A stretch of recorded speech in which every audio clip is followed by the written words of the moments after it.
अस्सलाम वालेकुम एवरीवन। आप लोग बहुत मैसेज कर रहे थे कि हमें ये जो सिटी है इसकी जॉब्स आ गई हैं नहीं आई या उसके बारे में बताएं। तो एक चीज़ ये कि हाँ जी, सिटी की जॉब्स अनाउंस हो चुकी हैं, ठीक है। इनका जो ऑफिशियल है ना एचडी का पेज और डीपीआई का पेज और जो हमारे मिनिस्टर हैं उन्होंने भी जो है वो अपने अपने फेसबुक पे सब ने अपलोड कर दिया हुआ है, ठीक है। तो हमारी जो सिटी की जॉब्स हैं वो अनाउंस हो चुकी हैं। लेकिन आप लोगों के अब क्वेश्चंस के ये कितने इनका कितने मंथ्स तक कॉन्ट्रैक्ट है, ठीक है, इनकी सैलरी कितनी होगी या कौन कौन एलिजिबल है, तो उस सब के बारे में हम आज बात करेंगे। अलग अलग वीडियोस नहीं बनाऊंगी, ठीक है, हर एक बात इसी वीडियो में क्लियर करूँगी, ठीक है। तो सबसे पहले टाइम वेस्ट नहीं करना, जल्दी से बता देती हूँ। एक चीज़ इन्होंने ऊपर जो लिखी हुई है वो ये है कि जो ना हमारे एसोसिएट और कम्युनिटी कॉलेज हैं। अब आप लोगों में से बहुत ज़्यादा लोग ये भी पूछ रहे हैं कि ये बीएस कॉलेज और वो कॉलेज कौन से होते हैं। तो जो बीएस ग्रेजुएट कॉलेजेस होते हैं ना, वो जिधर बीएस की क्लासेस होती हैं, जो हम बीएस इंग्लिश कुछ कॉलेजेस करा रहे हैं, बीएस आईटी करा रहे हैं, बीएस कंप्यूटर साइंस करा रहे हैं, ठीक है, तो वो वाले ग्रेजुएट कॉलेजेस होते हैं। बाकी जो ये सिंपल होते हैं ना, ये एसोसिएट और कम्युनिटी कॉलेजेस होते हैं जिनमें सिर्फ इंटर तक होता है, ठीक है।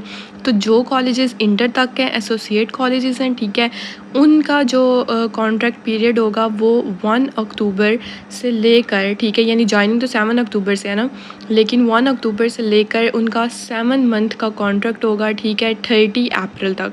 और जो ग्रेजुएट कॉलेजेस हैं उनका 1 अक्टूबर से लेकर 31 जुलाई तक होगा, ठीक है। तो ये टोटल 10 मंथ्स बनते हैं, ठीक हो गया। तो सारे टीचर्स वो 10 मंथ्स के लिए वो वहाँ लेंगे।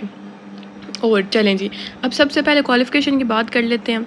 तो अगर बीएस कॉलेजेस की बात करें ना, तो अगर किसी ने एमएस किया हुआ है, एमफिल किया हुआ है या पीएचडी की हुई है, तो उसको प्रेफरेंस दी जाएगी। अगर वो उसके मार्क्स कम भी है ना बीएस वाले से, तब भी उसको प्रेफरेंस दी जाएगी और वो मेरिट पे आ जाएगा, ठीक है, और वो ज़रूर कॉलेज में सेलेक्ट हो जाएगा। इतनी चीज़ आप लोगों को क्लियर होगी कि अगर किसी का एमएस एमफिल है, ठीक है, उसको प्रेफरेंस दी जाएगी। बीएस कॉलेजेस की बात करी हूँ।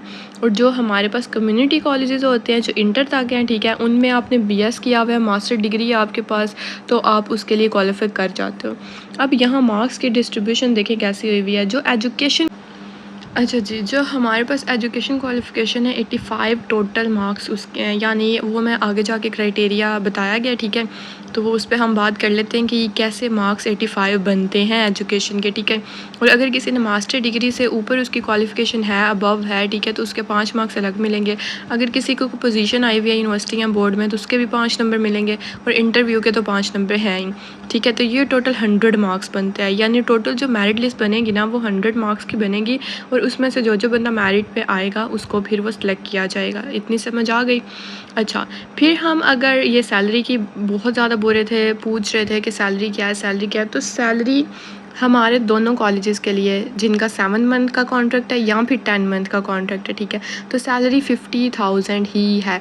लेकिन इसका ड्रॉबैक ये है, इधर एक डिसएडवांटेज बोलें ये है कि सैलरी जो है वो इस दफ़ा ये बोल रहे हैं कि हम आपको आपका जो कॉन्ट्रैक्ट है वो ख़त्म होने के बाद देंगे। लेकिन ये नहायत गलत बात है। आप लोगों को इस बात पे थोड़ा वो करना चाहिए, लाइक उनकी फ़ेसबुक पे जाके कमेंट्स करें, उनकी पोस्ट के नीचे उनको ईमेल्स करें गवर्नमेंट को।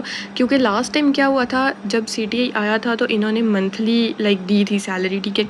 तो ये कुछ जो हमारे कैंडिडेट्स होते हैं ना, उनके लिए बहुत मुश्किल हो जाता है मैनेज करना, अपने जो उनकी वो ज़रूरतें होते हैं उनको पूरा करना, ठीक है।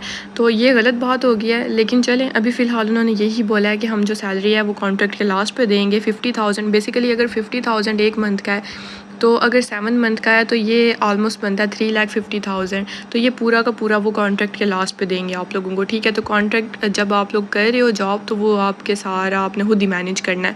लाइक अगर आप उधर कुछ आप ट्रैवल अगर कर रहे हो, तो अगर किसी बस के थ्रू कर रहे हो तो भी उसका रेंट आप सब कुछ खुद मैनेज कर रहे हो, ठीक है। तो ये हो गया। अब नेक्स्ट देख लेते हैं हम। नेक्स्ट एज लिमिट कोई एज लिमिट नहीं है। बाकी वही ये 7 मंथ्स और 10 मंथ्स का मैं आप लोगों को बता चुकी हूँ। और 1 महीने में आप लोग 2 छुट्टियाँ कर सकते हो, और बाकी ये सारी चीज़ें आप लोगों के काम की नहीं है। और यहाँ फिर उन्होंने वो कॉन्ट्रैक्ट का ही बता दिया। नहीं, अब बारी आती है कि कब आपने अप्लाई करना है, ठीक है। आप लोगों ने अप्लाई कब करना है, उसकी लास्ट डेट क्या है, ठीक है, और कब हमारी फ़ाइनल मेरिट लगेगी। तो ये चीज़ एक दफ़ा सुन लो ध्यान से। आज आई थिंक 13 डेट है, 14 डेट है, पता नहीं, 13 है आई थिंक। अच्छा, तो आप लोग ना अब 16 सितंबर को, ठीक है, जितनी जितनी कॉलेज में सीट्स होंगी वो कॉलेज वाले अनाउंस कर देंगे, ठीक है। बेशक उनको मेल कितने चाहिए, फीमेल कितने चाहिए, ठीक है। और सिटी का जो पोर्टल, और जो सीटीआई का पोर्टल है ना, उधर भी आप लोगों को शो हो जाएगा कि कौन से कॉलेज में कितनी सीट्स हैं। लाइक अगर कोई इंग्लिश का टीचर है तो इस कॉलेज में इंग्लिश की कितनी सीट्स हैं, इस फलां कॉलेज में इंग्लिश की कितनी सीट्स हैं, तो वो 16 सितंबर को हर चीज़ का आपको पता चल जाएगा।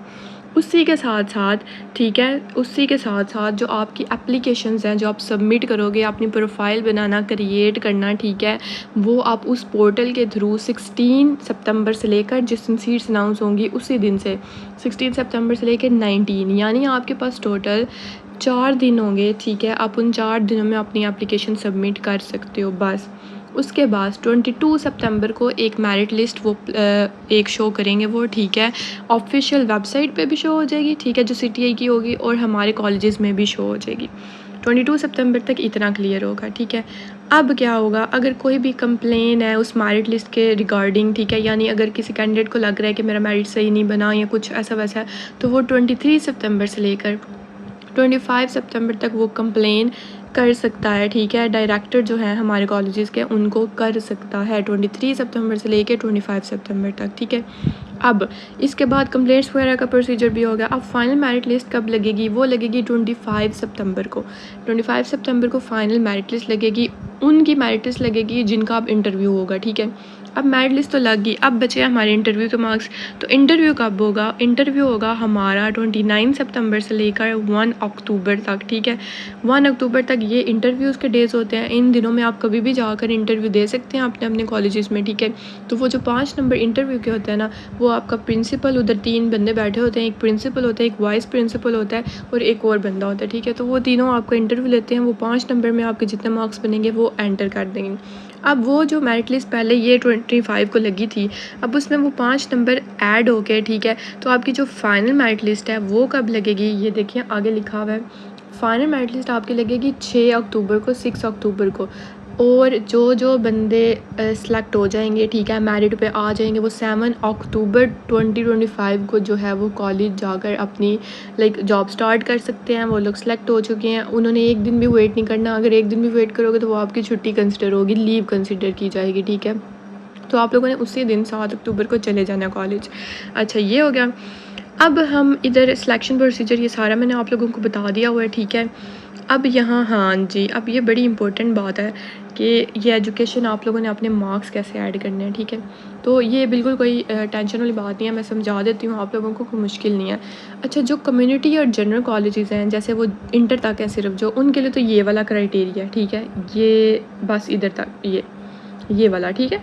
4A, ये देखा ऊपर लिखा हुआ है ना, 4A क्वालिफिकेशन मार्क्स क्राइटेरिया, ये वाला क्राइटेरिया। अब इसमें कैसे उन्होंने करना है वो भी मैं बता देती हूँ। अगर तो किसी ने मास्टर या बैचलर किया हुआ है, ठीक है, तो वो ये जो ए के आगे लिखा हुआ है मास्टर और बैचलर, अगर किसी ने ये किया हुआ है, ठीक है, तो वो फिर इधर से अपने जो वो है ना मार्क्स वो कैलकुलेट करेगा। अगर किसी ने BS किया हुआ है, वो मास्टर और बैचलर की जगह BS काउंट होता है ना, ठीक है। मास्टर और बैचलर की भी 16 ईयर होती है और BS की भी 16 ईयर होती है, ठीक है।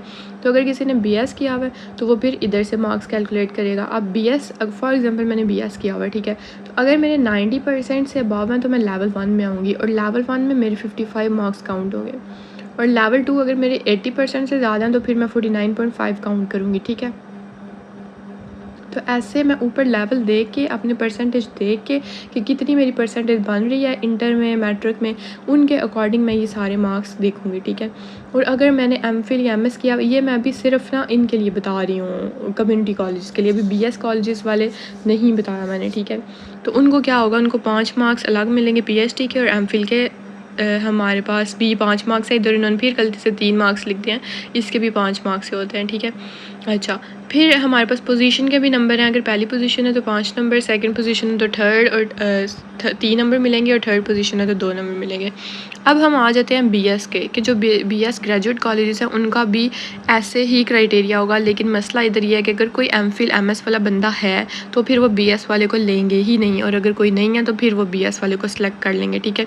अब जैसे देखिए, अगर तो किसी ने मास्टर्स किया हुआ है, या बैचलर्स, तो वो ए वाला सेलेक्ट होगा और उसके बाद डायरेक्ट पीएचडी और एमएस एमफिल के नंबर लगेंगे। और अगर किसी ने बीएस किया हुआ है तो उसके ये इधर से बी वाला जो पार्ट है ना 4 नंबर पे, वो बीएस वो वाले मार्क्स होंगे, ठीक है। और उसके बाद इंटरमीडिएट, इंटर के मार्क्स आप लोगों के अगर 90% से अबव हैं तो 10 काउंट होंगे, अगर 80% से अबव हैं तो 8 काउंट होंगे। ऐसे फिर आगे चलता जाएगा जो लेवल्स मैंने आप लोगों को बताए हैं, ठीक है।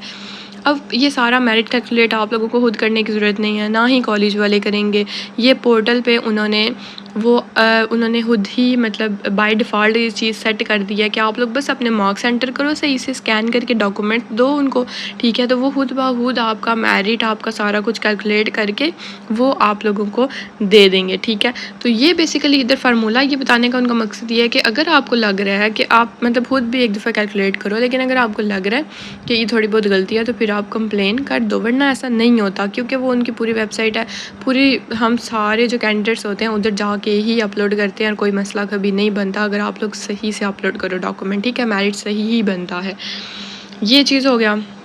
अब ये उन्होंने कुछ चीज़ें बताई हुई हैं कि ये जो CTIs है ना उनको क्या क्या करने की ज़रूरत है, ठीक है। तो अगर वो 1 महीने में 7 दिन से ज़्यादा एब्सेंट होगा तो वो उसको मतलब निकाल दिया जाएगा कॉलेज से।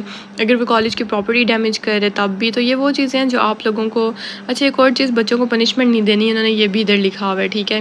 तो इन चीज़ों का ध्यान रखना आप लोग, और इंशाल्लाह जो हो जाओगे सेलेक्ट उनके लिए तो बहुत अच्छी बात है। लेकिन आप लोग ना जाकर ज़रूर कमेंट्स करो कि सैलरी इनको मंथली देनी चाहिए, क्योंकि ये बहुत मुश्किल हो जाता है मैनेज करना हर किसी के लिए।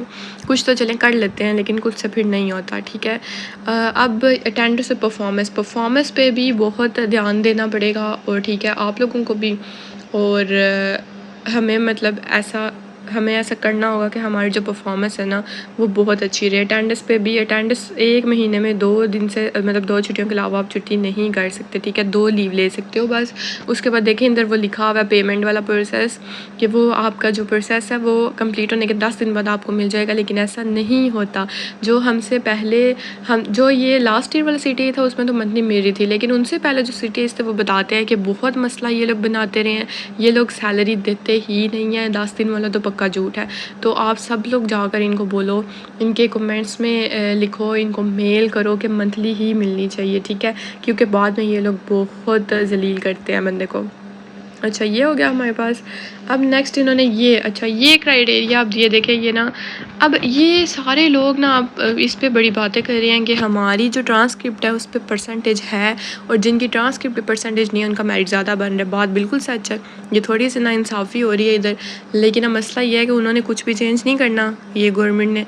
उन्होंने सिर्फ इतना करना है कि उन्होंने ये क्राइटेरिया बता दिया। अब वो ये बोल रहे हैं कि अगर तो, मेरी बात ध्यान से सुना, अगर तो आपकी ट्रांसक्रिप्ट जो यूनिवर्सिटी की तरफ से आपको दी गई है, जो डिग्री दी गई है, अगर उस पर परसेंटेज नहीं है तो आप इस फार्मूला के अकॉर्डिंग कन्वर्ट कर सकते हो। वो भी आपको खुद करने की ज़रूरत नहीं है, वो जो हमारा पोर्टल होगा ना, वो वेबसाइट होगी, वो खुद ब खुद कर देगी, ठीक है, वो बाय डिफ़ॉल्ट। लेकिन उन्होंने फिर भी इधर दे दिया है समझाने के लिए, ठीक है। अच्छा, और अगर किसी की ट्रांसक्रिप्ट पर परसेंटेज मौजूद है तो फिर उसको वो जो परसेंटेज है उसने वही वहाँ एंटर करनी है। अगर वो वहाँ एंटर वो नहीं करेगा तो उसके जो है वो एप्लीकेशन रिजेक्ट कर दी जाएगी, ठीक है। तो ये थी हमारी आज की वीडियो। आई होप आप लोगों को CTI के बारे में सब कुछ पता चल गया होगा, ठीक है, कि कब आ रही है। इनफेक्ट आ चुकी है बिल्कुल, ठीक है। अब सिर्फ आप लोगों ने अप्लाई करना है, तो इंशाल्लाह मैं उस पर भी वीडियो बना दूँगी कि आप लोगों ने अप्लाई कैसे करना है। कोई गलती नहीं करनी, ठीक है, पहले वीडियो ध्यान से देख लेनी है। इसके साथ DPI ने भी एक वीडियो वैसे लॉन्च कर तो दिया है, लेकिन हम फिर भी एक वीडियो बना देंगे, ठीक है, जो आप लोगों के लिए काफ़ी ईजी होगा उसको समझना। और जो हम अप्लाई करेंगे तो फिर आप उसी तरह फिर अप्लाई कर लेना, कोई भी गलती नहीं करनी। अगर गलती करोगे तो एप्लीकेशन रिजेक्ट हो जाएगी, ठीक है। तो ये थी हमारी आज की वीडियो। चैनल को सब्सक्राइब करना नहीं भूलिएगा, और नेक्स्ट वीडियो तक अपना ख्याल रखें। अल्लाह हाफिज़, थैंक यू।